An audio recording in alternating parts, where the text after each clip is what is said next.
महाभारत में एक ऐसा पात्र था जिसके पास ऐसी शक्ति थी कि अगर वो युद्ध में शामिल हो जाता तो महाभारत का इतिहास आज पूरी तरह अलग होता।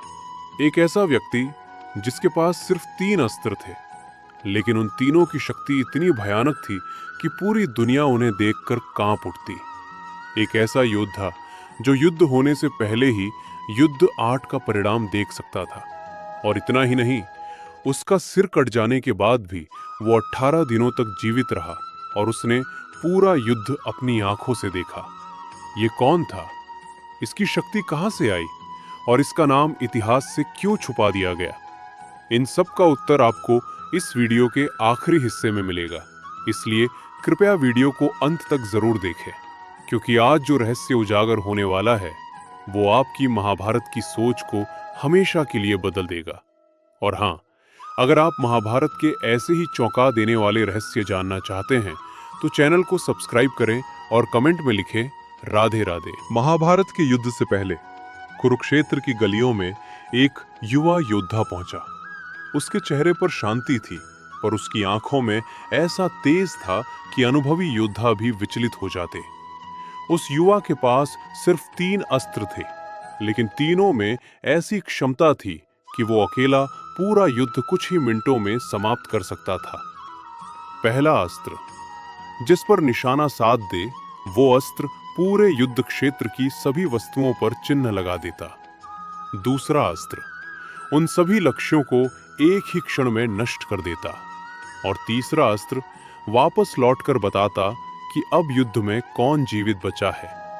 सोचिए, अगर ऐसा योद्धा युद्ध में उतरता तो क्या कोई सेना टिक पाती?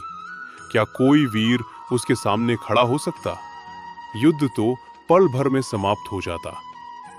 उसके पास शक्ति थी, असीम साहस था, पर उसके पास एक प्रतिज्ञा भी थी।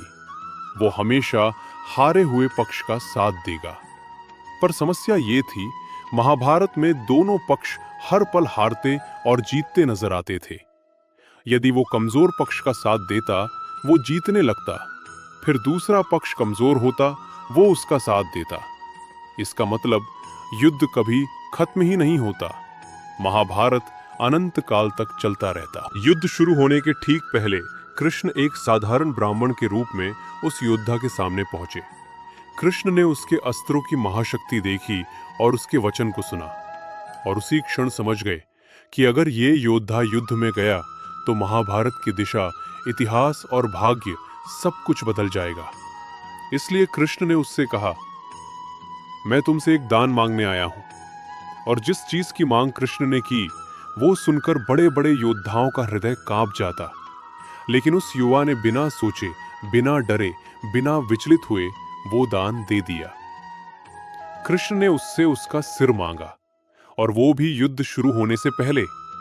उस युवा ने मुस्कुराकर कहा, मेरा सिर यदि प्रभु के काम आए तो इससे बड़ा सौभाग्य क्या होगा।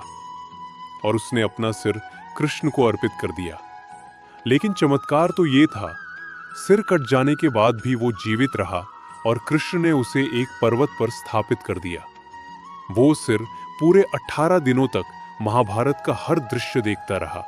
हर वार, हर मृत्यु, हर छल, हर दिव्य अस्त्र, हर विजय और हर पराजय। जब युद्ध समाप्त हुआ, पांडवों ने कृष्ण से पूछा, युद्ध किसके कारण जीता गया? कृष्ण ने कहा, इस युद्ध को जिसने शुरू से अंत तक देखा है वही बता सकता है। और फिर उस सिर को बुलाया गया। उसने कहा, मैंने जहां भी देखा, लड़ते हुए केवल एक ही दिखाई दिया, कृष्ण। योद्धा तो बस माध्यम थे, असली युद्ध तो प्रभु स्वयं लड़ रहे थे। ये सुनकर संपूर्ण पांडव दल मौन हो गया। इतिहास बदल गया और इस सत्य को हजारों वर्षों तक दबा दिया गया। और अब वो नाम जिसे इतिहास ने दबा दिया, वो रहस्यमयी योद्धा जिसके 3 अस्त्र पूरी दुनिया खत्म कर सकते थे, जिसका सिर कटकर भी 18 दिन तक जीवित रहा, जिसने पूरे महाभारत का परिणाम अपनी आंखों से देखा, और जिस सत्य ने पांडवों को भी हिला दिया, उस अद्भुत पात्र का नाम था बर्बरीक, जिसे बाद में दुनिया ने श्याम बिहारी, खाटू श्याम और श्री कृष्ण का तीसरा नेत्र कहा।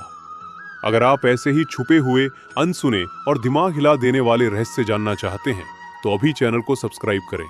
अगले वीडियो में मैं आपको बताऊंगा क्यों कृष्ण ने बर्बरीक को पहला श्याम भक्त कहा था। वो रहस्य इससे भी गहरा है। जय श्री कृष्ण।